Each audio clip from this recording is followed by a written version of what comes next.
Hello everyone, this is part 31 of What If Naruto Was Abused and Trained by Madara Uchiha, and I hope you guys enjoy this video and to like, to subscribe, to share, and check out the playlist, to see more comment down below. Now let's start the intro. They call me a god. They call me a god. They call me a god. Join my membership, the perks are great. It's in the description. For the past week Naruto never hadn't bothered to return to Konoha. Had been staying inside the capital of Rice of Fields, away from the world. The Crystal Palace was the only place he could sit about without anyone disturbing him. The basement levels of the palace were also sealed and free of Zetsu. The whole week he spent without seeing the sun or the moon, and seeing the light again brought a little smile on his face. Surely the hidden villages were in disarray now given that Uchiha Madara had returned. He was positive that no one had watched, no one had been present when Kabuto brought the infamous Uchiha back using the Edo Tensei. This meant that if no one was watching, then no one could have known that he had returned. It raised a number of questions as to who spread the word, unless Zetsu was responsible, spread out the word. Perhaps it had have been made by Obito. The Uchiha wasn't stupid. He had been trained by Madara after all. Perhaps Zetsu had done it. He thought that thinking it would make things a bit easy for Madara if everyone knew he was alive. Surely, his grandfather would probably disregard anyone except for him. Perhaps the only people who could interest him were the cages, but that would only be their power. He also doubted that his grandfather would spend much time hunting the down Bijuas while when he could do it for him. It didn't matter one way or the other anyway, it worked in his favor. This just worked well for him. Madara wasn't known to be a good person. In fact, even if he were to walk into Konohagakure, they would most likely attack him. They branded him a traitor after all. Right now, they were both shared the lure of most feared shinobi. No, he was evil, and even if he walked into Konohagakure, they would probably attack him. They branded him a traitor after all. Right now, the world feared two shinobi, Madara and him. However, unlike Madara, he wasn't known to be a power-hungry fool who was after the power of other cages. In fact, he was known to be of some help some of the other villages. Between him and his grandfather, he held a better image, but such things didn't matter to his grandfather, especially when he, Madara, hated this world. But they were the same in this regard. He also hated this world. His recent activities with fighting Nagato, and destroying Iwa's army had not gone unnoticed. It seemed that whoever began to spread the news of Madara's return also let slip the rumor about everything. What was most surprising was that the report was actually accurate, which led him to believe that it may have been Zetsu's doing. While the citizens of Oto in the capital of Rice rejoiced that their leader saved them from Iwa's army, some of the other nations on the other hand weren't happy at all. Obviously the Sandaime Tsuchikage was downright furious at the embarrassment of his army. It only took him to destroy the army, an army that had been in training for many years. Iwa's defeat by Naruto wasn't the first time they suffered a humiliating loss at the hands of a single individual. Minato had also over 1,000 Iwagakure shinobi on his own. This was losses that were surely not doing well to helping the village's image. If more than anything, one would find Iwa to be weak if its army could be killed by just one man.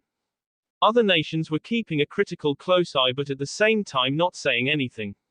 It was that much obvious that no village wanted to be the one to start a war. But however, should it happen, they would certainly jump into attack. And as it appeared, as it stood, if the other nations were to unite, they would unite in order to eliminate the both of them, him and Madara. Both of the aforementioned Uchihas had ties with Konoha. Everything had to do with Konoha, it seems. More shinobi would be an annoyance, one he was not looking towards. He wasn't looking forward to fighting the average shinobi. At the same time, he would do everything he could to ensure that a war didn't ignite. Though, if it couldn't be helped, then he would stand against those seeking an early death. But if it could not be helped, then he would in no doubt have to more shinobi. But if war blossomed, then Konoha would be caught in the middle of it and the village was surely not going to escape unscathed. Well, that is if it can manage to hold off the forces of several villages. He didn't want the village to suffer any damage, unless it was by him. He had lived so long ensuring that the village stayed in one piece so that the village as a whole could be redeemed. Should the plan to redeem the village fail, then it was another story, with a different ending. An Anbu appeared at Naruto's right hand, on top of the Hokage monument where Naruto had been standing. He had just returned to the village. What is it? You have been called to the council's chambers, the Anbu curtly stated before disappearing in a swirl of leaves. The Anbu reported and disappeared away from the monument. That was quick, Naruto thought mildly. It had been less than 10 minutes that he spent standing on top of the monument, and soon it had already called a council meeting. Perhaps she had been waiting for his return, that is why she had done it so quickly. Council chambers. The doors opened, and a calm-looking Uchiha Naruto walked into the council chambers. The moment he entered, the atmosphere became tense. He could see it in the eyes of the Hokage, clan heads and Jiraiya that there was something that was bothering them. They wanted to inform him something which it was obvious they thought he would not like. The doors swung open and the atmosphere quickly changed as Naruto calmly strolled into the council's chambers. He could see it in their eyes as they tensed, everyone from the clan heads to the Hokage, and Jiraiya, there was something bothering them. It was obvious that whatever it was, they were sure he wasn't going to like it. Interesting, Naruto stated of the tense atmosphere in the chamber. It has been long since I walked into this room and I felt it so tense like this. But then again, the situation outside the walls of the village is also tense. It has to be expected, he was speaking to himself more than to anyone really. Interesting, Naruto commented. It's been quite some time since I last walked into a room as tense as like this. Then again, the situation isn't much different outside the walls of the village either. It's to be expected, he stated more to himself than the room at large. Once the blonde had taken a seat, Tsunade spoke, I'm glad you finally decided to show up on time. Whether she was being sarcastic or not, Naruto really didn't care much. What is it then? I just returned, and I find myself being told that I am wanted. Naruto stated, looking at everyone inside the room. Tsunade seemed to gather some confidence before speaking. I'll get straight to it then. The council feels, we should distance ourselves from you for the time being. Recent information from an unlikely source has forced us to consider our standing with you. Along with word that Madara's return, evidence has been brought forth forcing us to question the nature of your relationship with the traitor. Your continued association with the village will only do more harm than good. That is why this council has come to the decision, Uchiha Naruto, from this moment on, until everything settles, you are hereby banished from this village. I will not put the lives of those within the village in the line of danger due to your actions. This is my verdict, you have until sunset to be out of the village limits. I'll get onto it straight, the council feels that it is better to separate ourselves from you for the time being. With the information we received from an unlikely source and the fact that Uchiha Madara has returned, who we received evidence that you have some relations with. Your stay in the village does more harm than good. That is why we have come to a decision to banish you from this village. It is only until everything settles. We do not wish to be drawn to any unnecessary battles because of your actions. This is why we have decided to banish you. You have until tonight to leave. Unbelievable, Naruto thought as silence filled the room. No one dared to speak as all eyes were focused on him, so it came as a complete surprise to everyone when a smile broke the expressionless mask as a low hollow laugh filled the chamber. The unexpected reaction from Naruto, he smiled, and then chuckled, a hollow laugh. That is rather unexpected. I never thought that you actually had the spine to tell that to my face. I guess I should applaud you, the blonde spoke in a tone that was just blank void of his previous mirth. Tsunade gave him a glare for the jibe. However, it was Jiraiya who spoke. Are you going to leave peacefully, or will we have to use force? The Sannin questioned. If the stern expression the man wore was any indication, the man certainly wasn't in a happy mood. Naruto didn't bother to respond to the question by Jiraiya. Is Kabuto this unlikely source who informed you of my relations with Madara? He inquired. He knew there was no way Zetsu could have done something like that, nor even Madara. Of all the people who knew, no one could say anything other than him. But the fact that since Kabuto was it meant that he'd set up arranged things just to screw with him should he Kabuto is you made sure of that apparently, Jiraiya responded calmly, though not answering Naruto's question either. It seemed the old man decided to return the favor. Since the blonde also did not answer his question, it was only fair that he do the same. That damn Kabuto. Even in death he still manages to disrupt things, he's just like his former master. I should have killed him sooner when I learned that he survived the encounter when I killed Orochimaru and brought the base crashing down. Again he wasn't talking to anyone specifically. He seemed to be talking to himself more than anyone.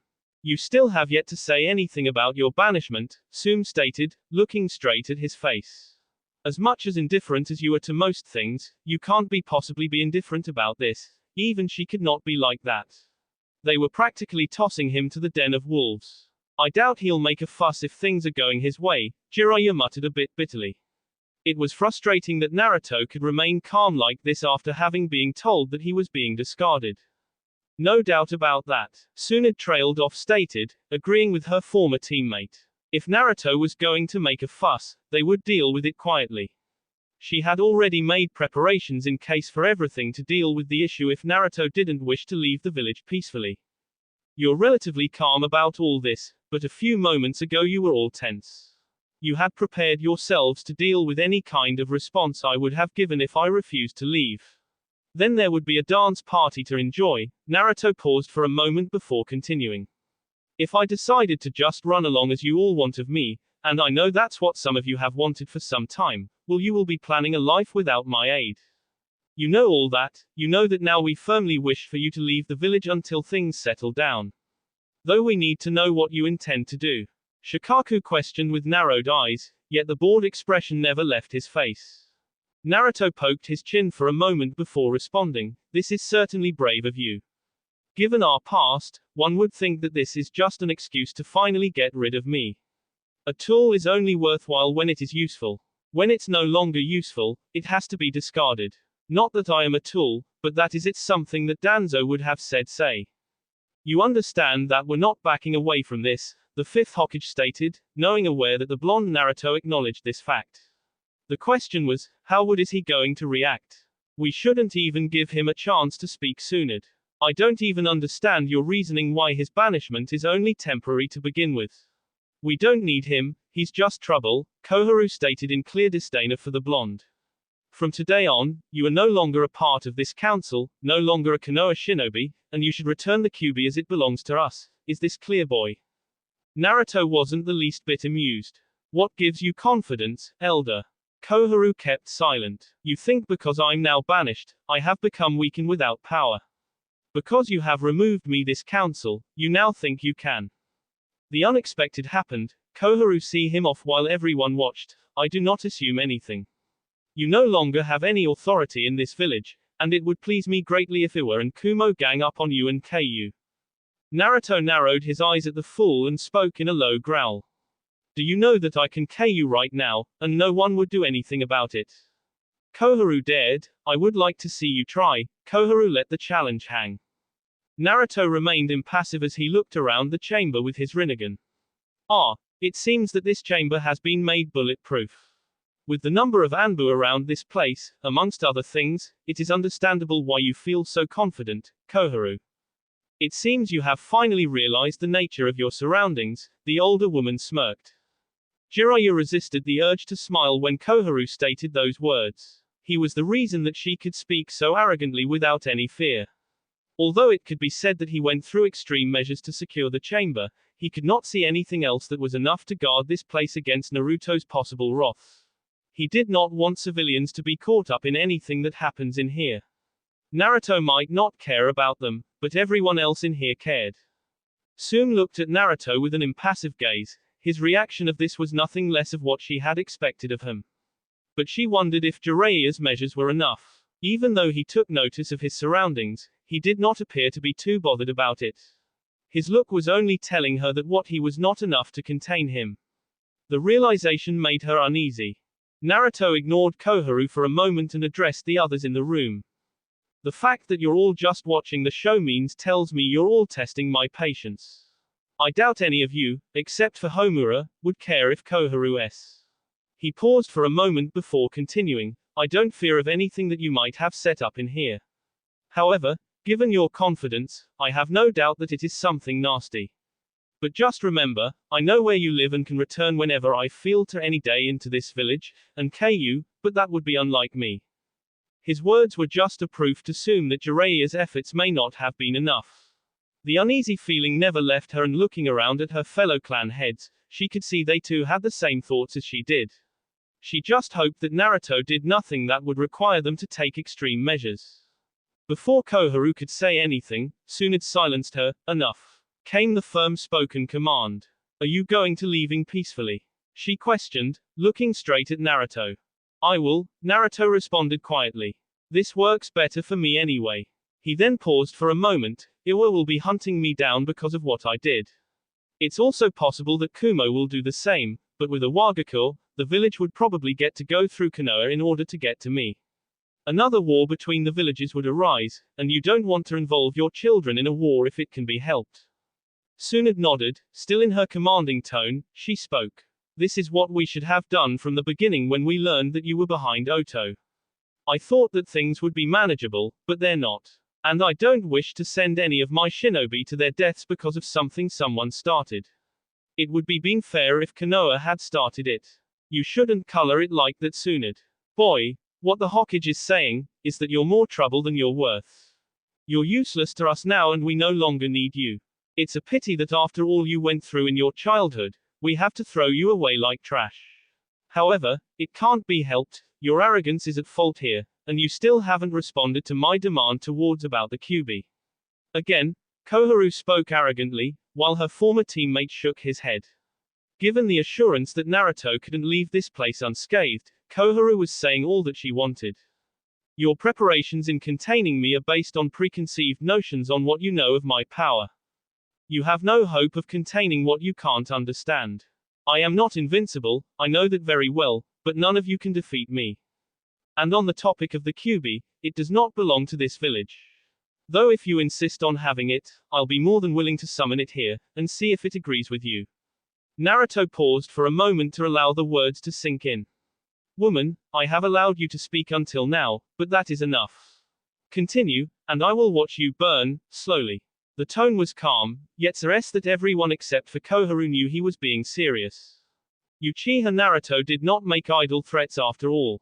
You wouldn't dare attack a council member like this. That's ground for imprisonment or Not even Danzo would dare do something like that, Koharu rebuffed. She folded her arms across her sea. All logic dictated that she was correct, but she was forgetting something. Amaterasu, it was that simple word that had Koharu screaming in agony as the black flames burned her slowly. The poor woman fell off her chair trying to put off the flames to no avail. Naruto. That's enough, the Godime exclaimed, banging the table with her fists. 3 Anbu appeared and surrounded the Godime Hokage, but Naruto remained seated in his chair, not the least concerned by their arrival. Although she took it a bit too far, what you have done is a serious offense. One that will be punished, do you understand?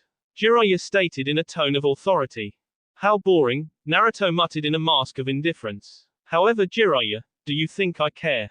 He turned to look at everyone else in the chamber. You have banished me anyway. It's only fair that I let her suffer for rubbing salt to the wounds. He paused for a moment. I will return when I decide to, but until then, he was gone with a snap of his fingers. Should we go after him, Lady Hokage? The Ananbu with a tiger mask asked. No. Tsunade gritted her teeth. Get me Uchiha Sasuke, now. Quick before the old fart burns to ashes. Hi. They chorused before disappearing in a swirl of leaves. The poor woman was probably going through third-degree burns by now, and there was nothing she could do. If Sasuke didn't come quick, and if Jiraiya couldn't find a way to seal away those flames, if it was at all possible, then there would be nothing they could do as she turned to ash or sickbed to infection. I will return when I decide to. Hiashi repeated those words that Naruto left behind. Does this mean that he does not acknowledge that we banished him and he is just leaving because he has other things to do? Homura swallowed hard. It is most likely that he is leaving peacefully because Madara is out there. The intel we received informed us that Naruto was trained by the Uchiha. It could be that he plans to do something with him. Inoki spoke words that Jiraiya did not want to hear. We cannot allow this treachery to escape unpunished. Naruto is a member of the council and that cannot be left unpunished. I doubt that the villagers will allow him to return once they find out he is involved with a traitor of the village. Uchiha compound. That was unexpected. Naruto thought to himself as he made his way towards his room. The words replayed themselves as he thought back on the meeting he had just fled from, the same words he thought when Tsunade told him that they were banishing him from this village. It would have been laughable if it were indefinite. But it wasn't a huge concern if did not matter to him if he was banished or not. His banishment didn't affect his grand plan at all. Yes, it was irrelevant to him if he was banished or not. He could still do as he pleases. Though he no longer needed proof that Konoha wouldn't change their ways, this unforeseen banishment was not totally without merit. He would now have the chance to see their reactions when he did return. If they reacted as he knew them to, their chance at redemption would be lost and the punishment would be severe. He was not going to force their acceptance of him, but he would have them know the same loneliness and pain he felt and accept that they were the worst sort of people alive. Still, for those fools to actually plan to throw him away like trash was a bit unexpected. But they would not have made the choice, if they knew he would handle this calmly. They could also be lying about the fact that they would lift his banishment after everything is settled with Kumogakure and Iwagakure. He would have to wait and see what would happen after that, that is if he felt like it. With this new development, news would soon spread, and there was little doubt since Konoha wiped their hands of him, his enemies would seek him out. More to the point, Onoki. Temporary or not, the old man would jump at the chance to attack him without having to fear retaliation from Konoha. Instead of fearing for his safety like any normal person, Naruto smiled at the thought. As he always said, he never likes anyone fighting his battles. Perhaps he did not like someone else fighting his battles because it would make him feel weak. Only the weak were those who could not fight their own battles, or so believed. He could deal with all his enemies without having to ensure that Konoha was safe so that Project Redemption could be launched. It certainly wouldn't do well if some of the shinobi were to perish before he could initiate the plan. Naruto had his grandfather. They were certainly going to mess around a little before taking the floor for their final dance. The name of Madara's once made men tremble, and now his name it would do so once more. The shinobi world would surely become chaotic than it already was if they got to know that Madara was his grandfather. Now he waited, he wondered how much chaos would spread, people were to learn the exact nature of their kinship. Hunter nins from all over would flock towards him seeking the right to claim his head. Certainly, hunter nins from everywhere would be all over like flies trying to get his head. It was not like they could actually do anything to either of them. With the power of the Bijuas under their control, and their own ridiculous power, they could either world without anyone to stop them. The gods themselves would have to come down to the world to free them. Though something like that would be very unlikely to happen. Madara was bent on achieving his dream of either world under an illusion of peace. It didn't take long for Sasuke to appear before him. The Uchiha stood leaning against the door frame of his room with his hands folded across his sea. Naruto was first to speak. You returned sooner than expected, he stated, settling down on his bed, everything already packed and sealed. Jiraiya handled the problem, he looked indifferent about whatever the problem may be. That was cruel of you. I mean you just set her ablaze with flames you knew no one would be able to extinguish. Sasuke knew too well how painful a burn from Amaterasu was. Those flames were for enemies, he was sure that even a Beiyu as mighty as the Kyuubi, would roll about the ground screaming in agony. There was no extinguishing them, but Jiraiya had dealt with them by sealing them away. I told her that if she continued speaking, I would watch her burn, Naruto responded with a shrug. Although he didn't stick around watch her burn entirely, he did watch her for a few seconds before he left the chambers. He didn't feel that it was worth his time to watch a worthless old woman burn to death, that is if Jiraiya was willing to see her s. She's suffering from 3rd-degree burns and is currently in a coma. She'll probably s in the next few days. Sasuke just thought he should let the blonde know of his handiwork. He knew was sure that the blonde wouldn't care either way, but he just thought it was best he let the blonde know that he had was mostly likely going to the cause of another death for another of Konoha's council members. Although Danzo was E, it was Naruto had caused the E, and if Koharu were to S, which was highly likely he was sure was going to happen, it would be the second death of a council member he has been involved in. Homura was probably running scared thinking Naruto was after him, being that he was now the only one left in the group of elders. He would be running scared thinking that Naruto was also coming after him. It almost amused Sasuke how some really old people still wished to live despite having so many years under their belt. There were those old people who'd even the lives of the young ones to preserve their own lives. Couldn't the elderly people understand that they should just and allow the next generation younger ones to live? People were not made to live for eternity, death was the debt all men paid, and everyone had a date, whether it was today or the next. The point was not being afraid when your time comes. Not everyone is supposed to live forever. Everybody had their expiry date. The issue was not being afraid of that date, even when you did not know how it was going to come. At least I would have given her a beautiful death. If she somehow survives, she would be haunted by the pain for the rest of her short worthless life. Fitting, don't you think? You have to expect him to be indifferent about the whole matter. He couldn't care less, cared not if she lived or It didn't matter, if she her pain was enough, but if she continues to live, it was more pain then. Sasuke nodded in agreement. While he didn't like some of Naruto's views about important matters, he shared the same thoughts as the blonde on something. They were both indifferent towards death. Be they Konoha shinobi or someone else, they didn't care. I'll admit, I am surprised that she's still alive given the burns she suffered. I would have thought that she'd have due to extreme pain, Sasuke stated, not showing that he was at least surprised as he said he was. Tsunade was there, she is hailed as the best medic nin in the elemental nations after all, and old people surprisingly have strong wills to survive. That should be expected since they have much more experience in life and other things, Naruto explained calmly. Sasuke nodded. What did she do or say rather anyway? Not that her death means anything to me, but I am surprised that you attacked her in front of everyone. She was annoying, and I no longer had the patience to deal with her, but that would have been too much of an effort. Yes, he could say such things in a calm tone without any hint of malice or intent. He could say it so perfectly like as if it was something discussed every day, it was a normal subject to him. Sasuke showed no disgust to Naruto's thoughts, he held no love for the village elders. If anything, he could have her himself, the Uchiha was not something he could forgive easily. Added to that, his brother had been made to suffer because of Konoha. Of course when it came to the deaths or pain of the people who were responsible for it, he would not pity them. I can't imagine doubt Jiraiya would have allowed you to do something like that in his presence, not to mention Tsunade. The Nara clan head would have in all likelihood used his shadow binding technique to hinder you for a moment while the others did something. He was not going to say exactly what. That would have mostly likely happened. I chose to burn her because I didn't want to go through the ordeal. If I had been forced to it, things would have gone badly, Naruto responded, still keeping his mask of indifference.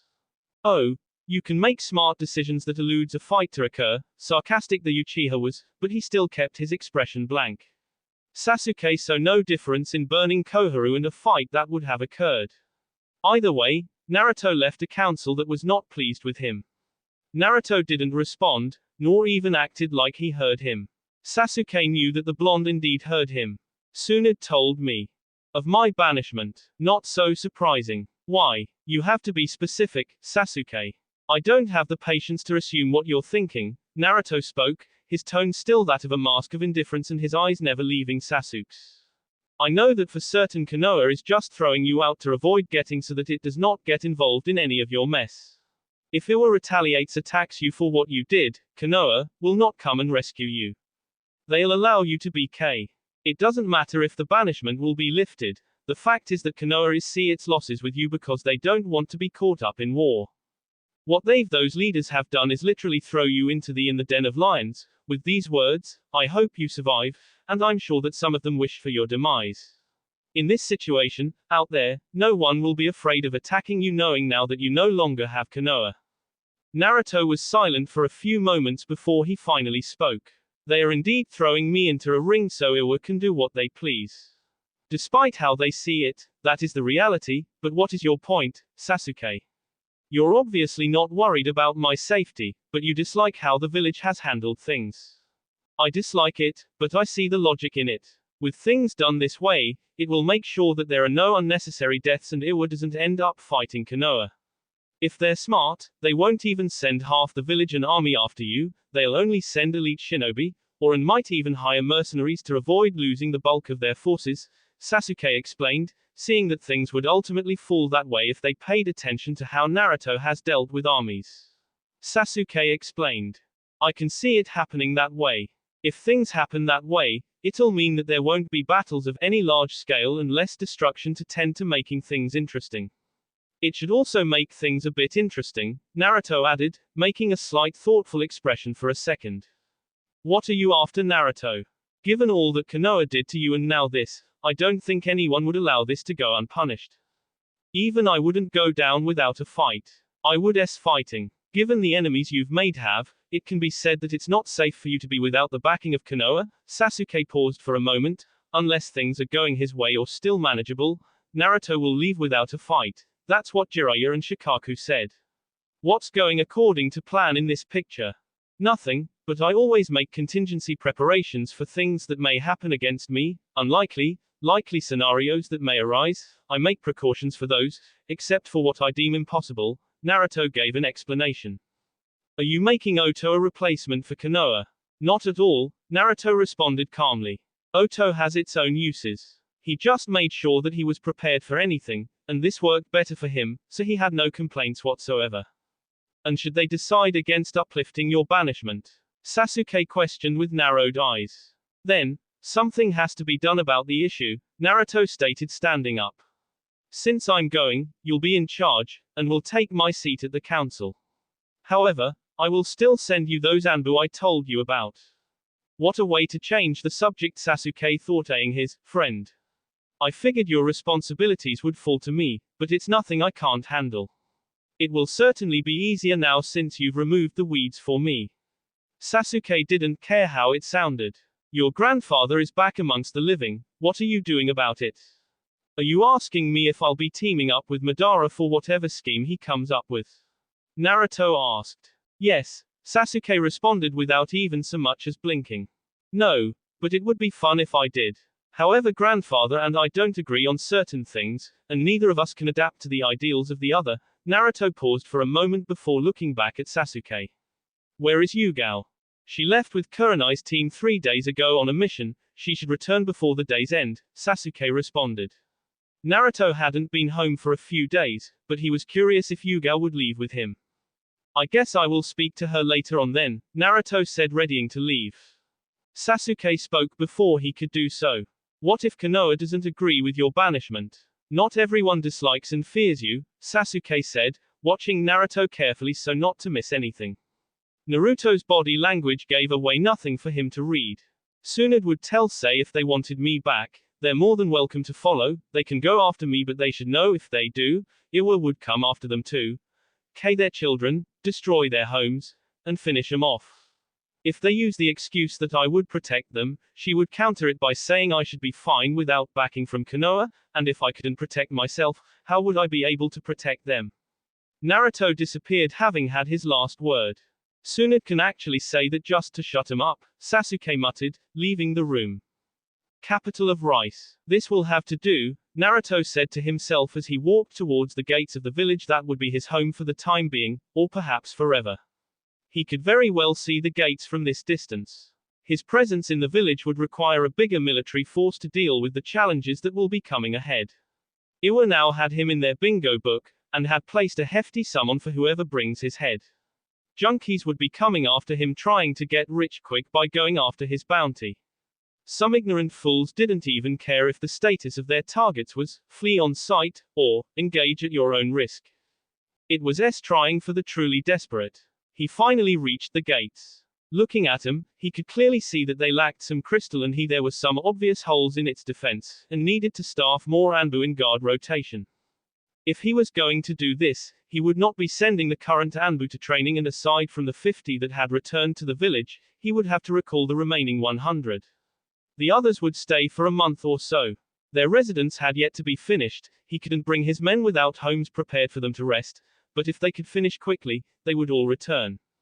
As soon as he neared the gates, 3 men appeared before him, all kneeling before him. They all wore dark blue cloaks that seemed to blend in with the shadows around them. The only other visible piece of clothing was long blue pants nearly the same shade as their cloaks. The cloaks were written Special Corps on the back. It was the uniform marked them of the special Anbu branch he had created. They would have to be distinguished aside from normal Anbu and they didn't wear masks. Naruto-sama, we were not expecting your presence, the leader of the group stated, standing up to look straight at the blonde. At ease, Captain, Naruto stated calmly. There's been a change of plans. The captain responded. I would imagine so, he said. Allow me to lead you to the palace. They were still closer to the gates of the capital. With him leading the blonde, there would be one at the gates to question anything. Naruto followed the man from behind quietly. The other two disappeared to follow in the shadows while Naruto walked with the captain. Has everyone settled in well? Yes, we have settled well. Our general is still working with Gurren-sama on how we are going to be assigned. There are currently 50 of us who returned, including the commander. 16 teams were formed, but one of us was left without a team. The commander assigned him to be Gurren-sama's guard. Naruto nodded before responding. Good. I would hate it if Gurren and a general showed incompetence. Even without me, they've started to get things moving. Well, I should expect them to be competent. I did select them as leaders because of their potential. The general takes his job very seriously. No doubt he has yet to sleep since we returned 4 days ago. The other 4 are the same in that regard, like that as well, the captain responded calmly as the two walked through the lively streets of the capital. How is the security? Naruto asked as they walked past the gate guards who naturally bowed slightly at his entrance. Tight. We've been able to tackle every attempt at infiltration.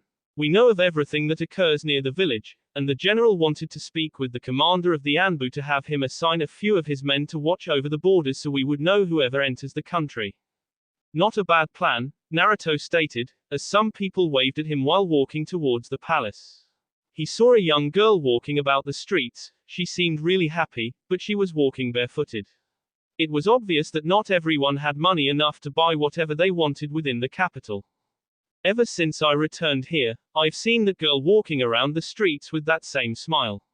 I know for certain that it is not a mask. She is truly happy, even though her parents are poor, the captain stated looking at the young girl. You don't like it knowing that there are other people who are poor in the capital, Naruto stated, deducing this from the tone of the man's voice. To most of the citizens, it is not a big deal to be without money. With that building, he stated, pointing at another building that was the tallest within the capital. It was a building that housed the homeless, and controlled social affairs of the citizens. Everyone can afford to smile. Even when you look after this place, you have nothing to complain about because you know that the leaders take care of their people. When you know that even if you're on duty, your family will still be taken care of, you always give your best for your home without care of your own life. Not everyone is equal, and there are winners and losers. Gurren knew this. To ensure that those who are losers didn't suffer or aren't made to suffer by the winners, she built that building and created laws binding everyone to a certain way of living. She knew that without laws, the rich would oppress the poor. This would make the poor resent the rich.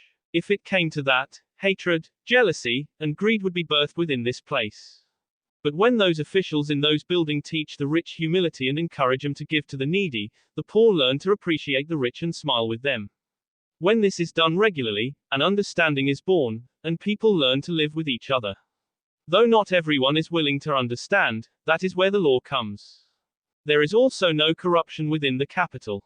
Crime is almost non-existent. When you do your job faithfully, you weed out the corrupt and ensure that the nation is safe and the poor are not robbed of the little they have. When the poor are free, they can live happily within these walls with little to be bitter about. When a leader is corrupt, so will his nation. Naruto finished talking and looked at the heavens for a moment. The captain was surprised that someone so young could speak so wisely. Even Naruto's next words didn't make him think any less of the blonde. That is what Gurren believes anyway. Her ideals relate to a senju and it seems to be working. She has created an environment that accepts everyone. What do you believe, Your Majesty? Perhaps some other day I will answer your question, Captain. It seems that I have spoken too much and we have reached our destination, Naruto responded. They had neared the Crystal Palace, where he was heading to. It appears so, the captain stated, as they went inside the palace and went on towards Gurren's office. Gurren's office. The captain and his men disappeared as Naruto walked inside the office. Gurren was alone. Karen was probably somewhere within the capital looking over the projects that are being handled. Naruto, what a lovely surprise. Gurren said by way of greeting, stated, standing up to greet the blonde. A surprise indeed. But I do not think it is lovely, Naruto responded, taking a seat. He sat down and leaned against the chair, looking comfortable. You must be surprised about my visit. I am, Gurren said, nodding to herself. Even more to that, Zetsu had continued with his disappearance. I will be sleeping in the basement, just as I have been in past days, for the next few months, Naruto stated, which Gurren merely nodded. Konoha has banished me, the blonde then added, shocking the woman before him.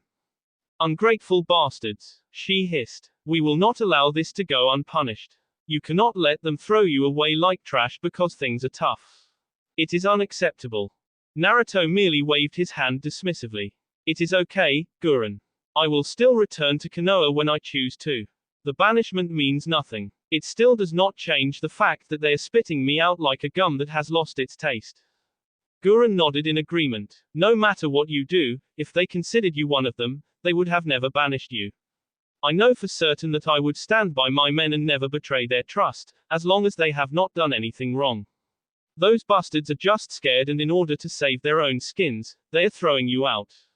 Naruto was silent for a few moments. Trust. Betrayal. Quote. He never looked at it in that way. He was always thinking that it was okay as long as things were manageable. I never trusted them, so they never betrayed my trust.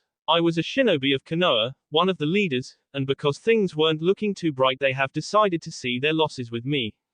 If I was useful to them, they would have stayed with me. My presence in the village only makes them nervous. So I am a liability, that's why I was thrown out. He paused for a moment. Now, that is a bit sad. He certainly did not look sad. Gurren nodded. What are the terms of your banishment? Never bothered to ask, but should things cool down within the elemental nations, it will be lifted, Naruto responded quietly. You see, because you don't look at things the way other people do, you fail to understand that what Konoha has done, is show you that they will only stick with you if can help them. You fail to see that saying that your banishment will be lifted is just said to make you happy. If your enemies gang up on you, Konoha won't come to rescue you, will they? From what I've gathered, they won't, but I could be wrong, it is not like I need their help anyway. Naruto responded with a nonchalant shrug of his shoulder. That's not the point. If they believed in your power, and the fact that you wished them no harm, they would have stuck with you. If I believe that you wish for this place's safety, I would never abandon you because I know that when danger strikes, you will fight to protect our home. Even if some shinobi it would be okay because you were fighting with us for the same cause. If I thought like Konoha, wouldn't I say that you should also leave so that your enemies do not destroy this place? You would, Naruto responded, calmly. But Konoha's actions could be interpreted as that they believe that I can survive on my own. Basically soon it has me for the lives that would be lost should Iwa and Konoha fight because of my actions. It sounds reasonable for a leader. But it is not of consequence to me and what I hope to achieve. That may be true, but another question would be for how long can you hold out on your own? You know as well as I do that battles are not won by power only. I lived with Orochimaru long enough to know that power without brains doesn't guarantee your survival. That man would become so weak when his host expires, that even I could have killed him quickly, but he could still act and talk like he had all the power, Gurren explained, knowing full well that one could not always rely on power. Orochimaru didn't even have to do anything to accomplish anything, he would just talk and things would go his way. I know that very well, Naruto stated. But it seems that I have been relying too much on my power without using my head. He also relied too much on Zetsu, and without him, he would struggle.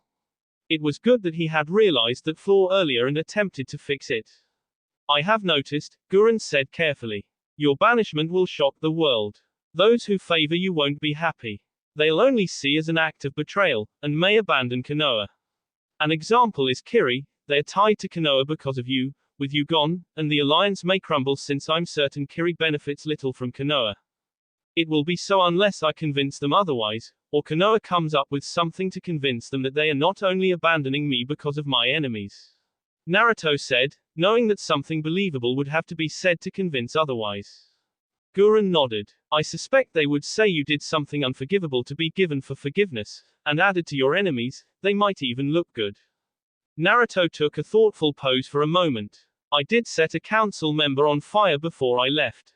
It's most likely that she is going to S. I guess we can expect them to take advantage of this if things don't go their way. When everything else is cleared, they can always pardon you or come up with something incriminating about the woman to justify your choice in her. Gurren spoke, not the least surprised that he set a council member on fire. We'll see when it happens. Right now the stability of this country is of concern. I will retire to my floor now. The whole underground floor was his premises. He had designed it that way.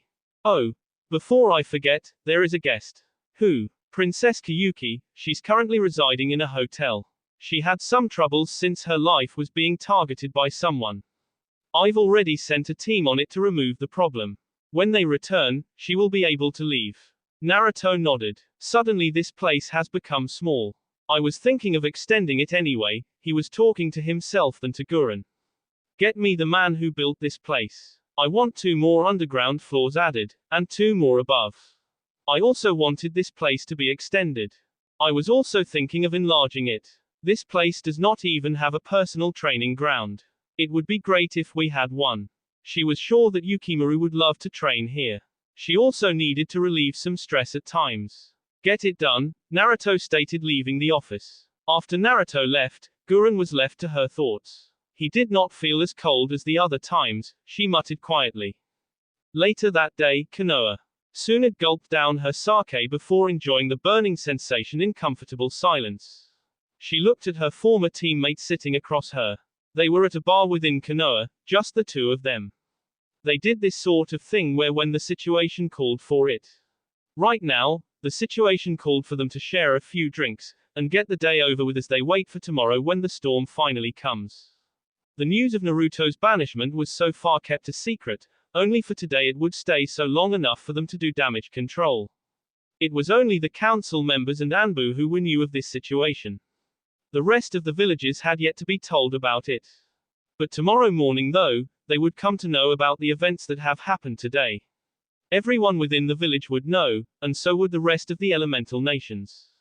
She knew most of the villagers would just be indifferent towards the whole thing. So long as she gave a good the reason for his banishment was justified, there would be little outcry. Those who feared Naruto most would likely sigh in relief tomorrow when they are told that his presence will no longer be available within the office. Those few who cared, will not be so pleased as those who don't give a damn, but she was prepared for everything. They had spent days discussing the matter before coming up with the decision. There was no turning back. Why the long face? Tsunade questioned, looking straight at Jiraiya, who was displaying a number of emotions. The most one that identifiable being was appearing the most was guilt. I just threw Minato's son at the hands of his enemies, and told them to do what they please with him, he stated, very much bitterly. That was what he had literally done. Although there was no doubt that Naruto could handle himself, he couldn't help but feel guilty for abandoning him. We talked this through, Jiraiya, Tsunade said. Although it appears as an act of betrayal, we had no choice in the matter. You know that Naruto doesn't care for the villagers, and should they have attacked him within this village, we would have been forced to defend ourselves, and this would result in deaths. Despite agreeing that Konoha would be involved, and I know full well that we would have ended up getting involved in the matter, especially after you report from Kumo. Even if we told everyone that we were remaining neutral, no one would believe us. We would be in the center of all the attention. With him, Naruto, being a shinobi of this village, there was no way to speak his name without Konoha coming to mind. Now that we were cold towards, we've sea ties with him, his enemies won't harm innocent people looking for him. It would have been a different story if this was because he was the Jinchuriki of the Kyuubi, but what is happening now is his fault. Jiraiya was silent for a few moments. Tsunade's words didn't make him feel any better. It just sounds to me like we're afraid to fight, and to avoid it, we were willing to sell out one of our own. Perhaps it may be that way. But you and I know that there's nothing but pain and hatred in war. If this village was to be involved in war because of Naruto and many Watares, you know those who lost their loved ones will blame, Tsunade responded. Being the less emotional of the two, she held no attachment towards the blonde, and a decision was taken and there was no turning back. I understand that, Jiraiya said before pausing to take a sip of his sake. It would only be too easy for them to turn the blame onto Naruto, for it given the past hatred of him. They blamed him to the deaths of their loved ones, even though it was not his fault. How much more do you think they will hate him should their loved ones again because of his actions? Just remember, this time they would be right, in a way, it will be his fault. How much will they hate him if they learn that it was his fault? Tsunade questioned, knowing that things would get nasty in the village when the villagers realized that it was Naruto's fault that their loved ones again. It will probably be enough to have them turn on him, and kill everyone one of them, Jiraiya said without a single doubt in his mind tone. He knew that if the villagers pushed too far, Naruto would flip, and the fallout wouldn't be pretty. I know that even with this, if Naruto doesn't handle things carefully, we may be forced to go into war. If a war break out, we will only involve ourselves should we be forced into it, but when we have a choice, we won't do it, Tsunade stated, knowing that everything was possible. If Iwa did manage to get Naruto, they may come towards them for revenge. But Shikaku said it was unlikely that a war would break out so soon. He did say that if Naruto were alone, Iwa wouldn't send an army towards for him, but they would send a few strong men after him, Jiraiya stated calmly. That's most likely to happen. We did make this decision after discussing a lot of the facts, Tsunade said. Onoki had seen what Naruto had done to armies. He wasn't foolish to send another platoon of shinobi after the blonde in attempts to kill him. The worst case scenario would be if Iwa and Kumo teamed up together to destroy Otogaku, like what happened to Uzushiogakure. It's obvious that they can't share it, so the logical conclusion would for neither of them to have it. We would be forced to act if things came to that, but only if they combine their army. I doubt it would ever happen though, Onoki and I don't exactly see eye to eye, Jiraiya responded, feeling a bit light.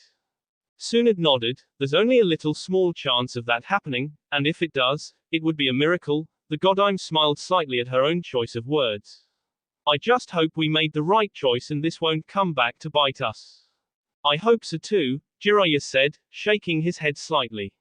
We have yet to deal with this Madara issue and what his relations are with Naruto, since we know from Kabuto that they met when Naruto was younger. Madara is even a bigger problem. Kakashi said that after Naruto's battle with Sasuke, he stated that only Hashirama and Madara were shinobi he could fight seriously with. From what we've seen from Naruto, we can conclude that Madara was the strength that is perhaps above Naruto's. I know that my grandfather was strong, I just don't know how, Tsunade responded. As man only returns to the world of the living to finish what he did not finish during his lifetime. At least we have a vague idea to the extent of Naruto's abilities, yet we know nothing about Madara. We can only speculate that he has powers like Naruto, and we don't even know his objectives, Jiraiya stated. We were never even able to find out the objective of the Akatsuki. Though I think it's safe to say Madara was somehow related to the organization, but that just raised more questions. Tsunade nodded in agreement. Right now, we have too many questions that only Madara and Naruto can answer. The latter is not an option since we know he won't tell us anything unless he wants to, and we just banished him. We don't know where Madara is, even though we haven't seen him. I have little doubt that he has returned. I almost wish Sensei was here, Jiraiya said, smiling sadly. He always knew what to do in every situation. He wouldn't have been sitting here like us if he was in our position. Tsunade snorted at the thought of her former sensei. Despite everything, she knew the old man was always thinking ahead. He hadn't been called the professor for nothing. Ichiraku Ramen. Hello Ayami, Naruto greeted the older girl as he took a seat. Naruto, Ayami smiled at him. It is so good to see you again. How are you? I'm well, you? I'm good. I haven't seen you come here at this time in a long time, the young woman smiled. The sun had already set, retired, giving way for the night stars to reveal themselves to the world. It certainly has been a while long, Naruto responded with his own smile. When he was younger, he came here much often. Before his meeting with Madara, ramen was his livelihood. This was the place he came to eat even when he had no money. This was the place he felt truly happy every time when he sat down and ate. We don't see you often these days anymore, especially given that you disappear a lot from the village now. This week you're here, and the next you are not. I just hear rumors about you. She understood that being a shinobi meant that he was mostly busy with his duty to the village, but with everything she has heard, it seemed that Naruto kept himself busy with his own duties. I always have much work to do, and when I return, I rarely have time to rest, Naruto responded calmly. Ayami nodded. Well, you'll have to take me to Otogakure one day since it's your village. I heard a traveler praising it one day recently after her last visit there. I have to see this adult amusement park I hear people talking about. She paused for a moment before speaking again. What is inside the park anyway? Nothing fancy, there are just 2 man-made waterfalls, man-made, a few hot springs, a cinema, a space for parties, a space for couples, and another for camping, Naruto responded, with little interest in what he was saying. However, I will take you one day. Promise me. Naruto merely gave her a smile. Have you gone to enjoy your day there? No, Naruto responded. Aside from the Crystal Palace, there was no other place he used inside the village. That didn't mean that he hadn't not seen everything the village had to offer. Ayami sighed. I forgot that you have no sense of fun, she said, shaking her head. So, what can I get you? 2 bowls of miso ramen and another of pork, please, Naruto said, giving Ayami that small smile. Ayami was immobile for a few seconds. Something had to be wrong. Ever since Naruto changed, he'd not ordered more than 1 bowl of ramen at once. Now he had ordered 3, moreover, this was the longest time she had ever seen Naruto smiling. His smiles never lasted for more than 3 seconds. Something was wrong here. It almost felt like he was saying goodbye to her. Though that was just ridiculous, right? Naruto would never leave her, right? Uchiha compound. Hello Yugao, Naruto greeted as he walked inside his former room. The purple-haired woman was lying on the bed looking peaceful as always. Naruto, she sounded relieved to see him. I thought you weren't going to come back. Sasuke told me that you would return, but that would explain why she sounded relieved. Why would I decide against returning? Naruto asked. He made his way towards the bed, then he settled down, looking at Yugao. I don't know, I never can figure out some of the stuff that goes on inside your head, Yugao responded with a slight shrug of her shoulders. It was just not that important, hence the shrug of her shoulders. If you want to know what goes on inside my head, you could just ask and I could show you, Naruto stated as if he could actually do that for her. Really? No, Naruto responded quickly. Yugao wasn't surprised. You're awfully calmer than I'd expected given the fact that I've just been banished, Naruto then said, changing the subject quickly. If Yugao had not been expecting it, she would have been surprised. I've had a lot of time to think, Yugao responded, turning up to face him. I still can't believe that you've been banished from the village. What does this mean for us? Regardless of how much you love me, you cannot leave Konoha. Your attachment to this village goes beyond anything. You're willing to risk your happiness for this village, you would even go as far as to risk for this village. Yugao was silent. It's not very surprising, really. Shinobi who've ever been Anbu, value the village above all else, that doesn't mean that they can't make decisions for themselves. Not everything you do and think is for the benefit of Konoha, but leaving the village is another story, Naruto continued watching the woman in thought. I don't want you to leave, I don't want to sleep in my bed alone without you beside me, she managed to keep her composure as she spoke.